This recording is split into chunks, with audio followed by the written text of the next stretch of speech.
Sa mga nakaraang oras, hindi kumpirmasyon ng kapayapaan sa pagitan ng Estados Unidos at Iran ang lumitaw, kundi bagong tensyon sa gitna ng krisis.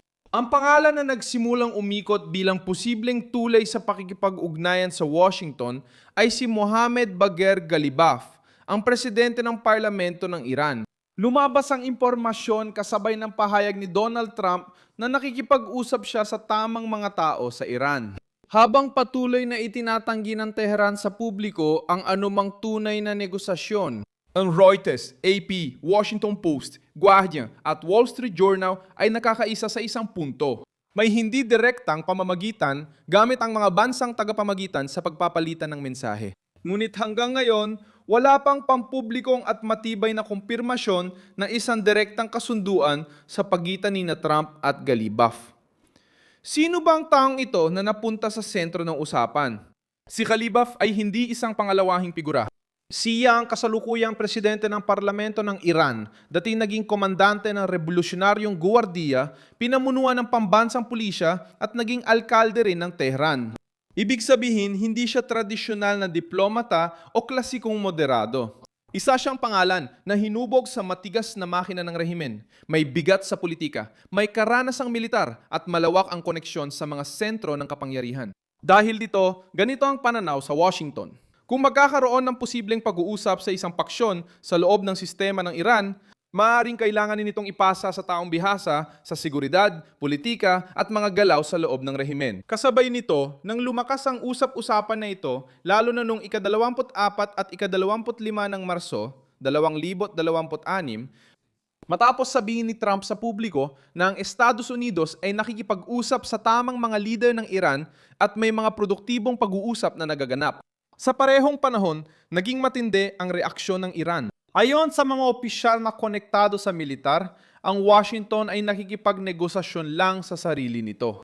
Sa layuning pabulaanan ang salaysay ng Amerika at ipakita sa sariling publiko na hindi hayagang sumusuko ang Iran sa presyon ng Estados Unidos. Ang banggaan sa pagitan ng pahayag ni Trump at ng pagtanggi ng Iran ang sentro ng kwento. Kung saan talaga nagaganap ang labanan na ito, hindi lang sa larangan ng militar, kundi sa tatlong harapan ng sabay-sabay. Ang una ay ang harapang pampubliko. May magkakasalungat na pahayag mula Washington at Tehran. Pangalawa, ito ang diplomatikong harapan. Kasama ang Pakistan, Turkey, Egypt at iba pa bilang tagapamagitan sa pagpapadala ng mensahe sa magkabilang panig. Ang ikatlo ay ang panloob na harapan ng Iran kung saan ang digmaan, presyong pa-ekonomiya at kawalang katiyakan tungkol sa tunay na sentro ng pamumuno ay nagpapalawak ng tunggalian. Tunggalian sa mga radikal na paksyon at sektor na bukas sa kompromiso para maiwasan ang mas malalang pagbagsak. Iniulat ng Reuters na maaring dumaan sa Islamabad ang posibleng pag-uusap at nananatiling malaki ang impluwensya ng revolusyonaryong gwardiya sa mahahalagang desisyon. Diyan mismo, pumapasok ang pinakamahalagang tanong.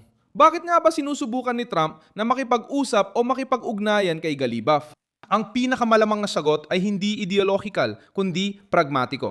Sa mga panahon ng digmaan, karaniwan ng naghahanap ang Washington hindi lang ng magagaling na kausap, kundi ng mga kapakipakinabang na kausap. Sa kasong ito, sila ay may sapat na autoridad para maimpluwensyahan ang sistema mula sa loob, kahit hindi sila itinuturing na demokrata o reformista. Si Ghalibaf ay kilala sa kanyang imahe ng isang malakas na pinuno at mahusay na tagapamahala, karanasang militar at ugnayan sa elite ng politika. Para sa White House na nais itulak ang muling pagsasaayos ng rehimen nang hindi binubuwag ang buong estruktura ng Estado ng Iran. Sa unang tingin, maaari siyang magmukhang mas madaling makatrabaho kaysa sa ibang mga personalidad. Ito ay estratehikong pagbasa lang, hindi ibig sabihin may kasunduan na kay Trump. May iba pa bang dahilan sa interes na ito? Ang Iran na yon ay hindi kumikilos bilang isang ganap na nagkakaisang blok. Itinampok ng Reuters na pinalawak ng revolusyonaryong gwardiya ang impluwensya nito sa pamamahala ng krisis at pinatibay ang kanilang posisyon sa negosasyon, hinihingi ang mga garantiya, kompensasyon at tumatanggi sa mga limitasyon sa programa ng mga misil. Ibig sabihin, kahit may mga dituwirang kontak, kailangang dumaan ang pampulitikang kanal sa mapanganib na landas na puno ng veto, kawalan ng tiwala at agawan sa kontrol. Kung si Galibaf ay talagang sinusubok bilang tulay, maaring ibig sabihin nito na ang Estados Unidos ay naghahanap ng panloob na hidwaan. O kahit paano, tinutukoy nila kung sino ang pwedeng magsalita para sa mahalagang bahagi ng sistema. Pero may malaking problema ang hipotesis na ito. Hindi si Galibaf ang nag-iisang namumuno sa Iran. Mahalaga siya, pero hindi siya ang may pinakamataas na posisyon sa rehimen. Ang kapangyarihan ay nakasentro sa mas malalalim na estruktura, lalo na sa kataas-taasang lider at aparatong pansiguridad ng Revolusyonaryong Gwardiya. Ayon sa mga analista sa mga ulat, maaring ituring ng mga Amerikano ang presidente ng parlamento bilang posibleng katuwang. Gayunpaman, hindi nito ibig sabihin na malaya siyang gumawa ng kasunduan o makaligtas sa politika, lalo na kung mapansin ng kanyang mga kalabang panloob na siya ay handang magbigay ng labis.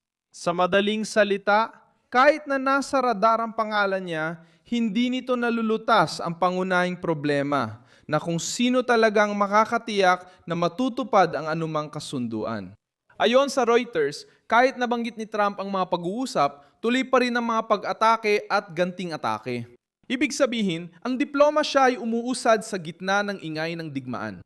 Binabado nito ang lahat dahil anumang negosasyon sa ganitong sitwasyon ay maaring magsimula ng mahina, matabunan ng militar o magamit lang bilang taktika para makakuha ng oras. Ang sinumang magsasalita para sa Iran ay dapat harapin ito dahil pinag-uugnay nito ang langis, pera, pandaigdigang kalakalan at kakayahan sa estratehikong panggigipit.